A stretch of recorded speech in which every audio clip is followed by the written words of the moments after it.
प्यारे विद्यार्थियों, मैं ध्रुव प्रसाद शर्मा आपका साइटोलॉजी की क्लास जो अपने YouTube चैनल बायो गुरु इस ध्रुव में चल रही थी उसको फॉरवर्ड कर रहा हूँ, कैरी ऑन कर रहा हूँ आगे। और इस क्लास के अंदर हम कोशिका भित्ति की संरचना की बात कर चुके थे और अब जो वीडियो बनाने जा रहा हूँ, आपको देने जा रहा हूँ, वो है कोशिका भित्ति की परासंरचना, अल्ट्रा स्ट्रक्चर बात करनी है। तो देखो, कोशिका भित्ति की परासंरचना की बात करें तो इस संरचना को हम दो भागों में बांटते हैं। पहला रेशक या फाइब्रिल्स और दूसरा कोशिका भित्ति को बांटा है आधारीय पदार्थ, जिसे हम मैट्रिक्स भी कहते हैं। ये दो पदार्थ बेसिकली आपके कोशिका भित्ति में पाए जाते हैं। अब देखो, रेशक क्या है हम बात करते हैं। देखो, आपके ग्लूकोज जो होता है 6 कार्बन कंटेनिंग कंपाउंड है C6H12O6, उसके लगभग 3000 मॉलिक्यूल अगर जुड़ जाएं तो आपके बनाता है सेल्यूलोज।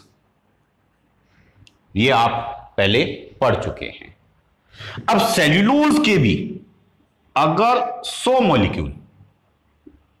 मॉलिक्यूल मतलब अणु अगर आपके जुड़ रहे हैं तो वो अणु आपके सेल्यूलोज के जुड़ करके आपके सूक्ष्म माइसेली का निर्माण करते हैं। माइसेली,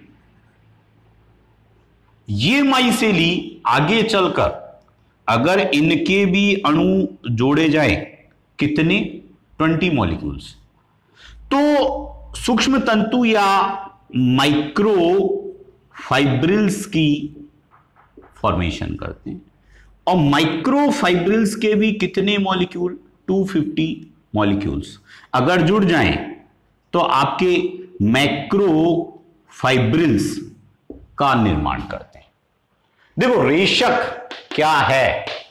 मैक्रो फाइब्रिल्स है।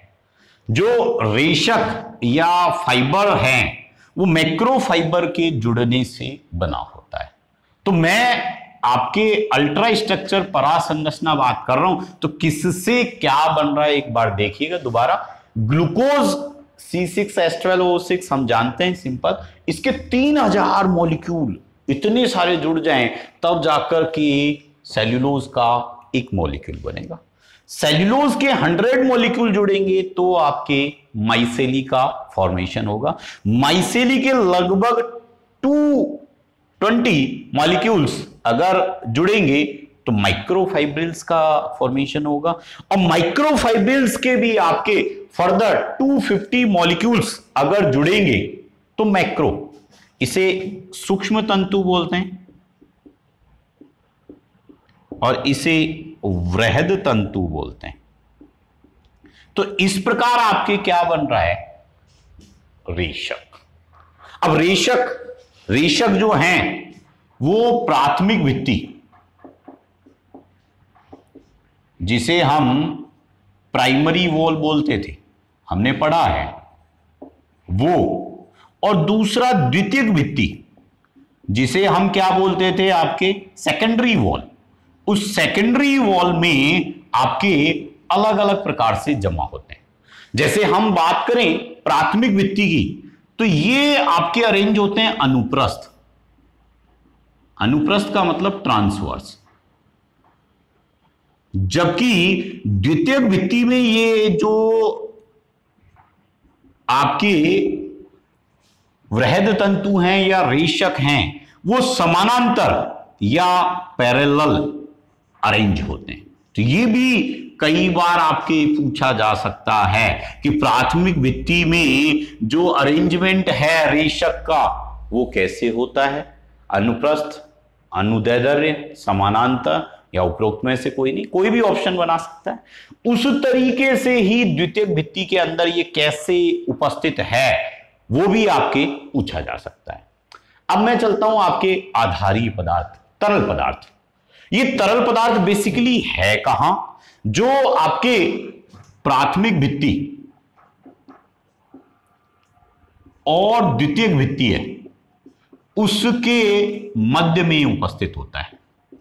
मतलब प्राइमरी और सेकेंडरी वॉल के between, it is present between primary and secondary wall. पहली चीज बना काय से है।